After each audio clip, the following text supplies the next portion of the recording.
मित्रांनो, भारताच्या न्यायव्यवस्थेत एक अत्यंत गंभीर आणि दुर्लभ घटना घडते। दिल्ली उच्च न्यायालयाचे न्यायमूर्ती यशवंत वर्मा यांच्या विरोधात संसदेत महाभियोग प्रस्ताव सादर करण्यात येणार आहे। कारण त्यांच्या सरकारी निवासस्थानातून मोठ्या प्रमाणात मिळालेली रोख रक्कम।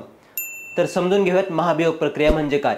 महाभियोग ही एक संविधानिक प्रक्रिया आहे जिच्या माध्यमातून सर्वोच्च किंवा उच्च न्यायालयाच्या न्यायाधीशाला गंभीर गैरवर्तन किंवा असक्षमता असल्यास पदावरून हटवले जाऊ शकते। मित्रांनो, ही प्रक्रिया संविधानातील कलम 124 आणि कलम 217 अंतर्गत राबवली जाते आणि न्यायाधीश चौकशी कायदा जो की 1968 चा आहे त्याच्यानुसार त्याची प्रक्रिया अशी की सुरुवातीला किमान 100 लोकसभा किंवा 50 राज्यसभा सदस्य प्रस्तावावर स्वाक्षऱ्या करतात। दुसरा, हा प्रस्ताव सभापती किंवा अध्यक्षांकडे सादर केला जातो। तिसरा, जर तो स्वीकारला गेला तर एक समिती नेमली जाते, त्यामध्ये 3 सदस्य असतात।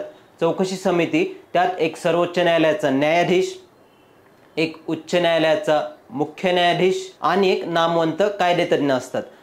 नंतर जर समितीने दोष सिद्ध केले तर प्रस्ताव संसदेत मांडला जातो। दोन्ही सभागृहात 2/3 बहुमताने प्रस्तावास मंजुरी आवश्यक असते। त्यानंतर राष्ट्रपती न्यायमूर्तींना हटवण्याचा अधिकृत आदेश देऊ शकतात।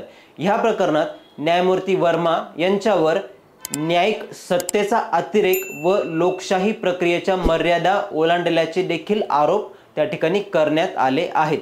महाभियोग प्रक्रिया ही लोकशाहीतील संविधानिक जबाबदारी व सत्तेच्या मर्यादा निश्चित करणारी यंत्रणा आहे। ती न्यायपालिका आणि संसद यांच्यातील समतोल राखण्याचे कार्य करते।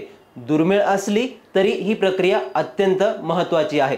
तुम्हाला काय वाटतं याबद्दल त्यामध्ये कमेंट सेक्शन मध्ये तुम्ही सांगू शकताय आणि अशाच व्हिडिओसाठी फॉलो करा सह्याद्री IAS अकॅडमीच्या YouTube चॅनलला। धन्यवाद।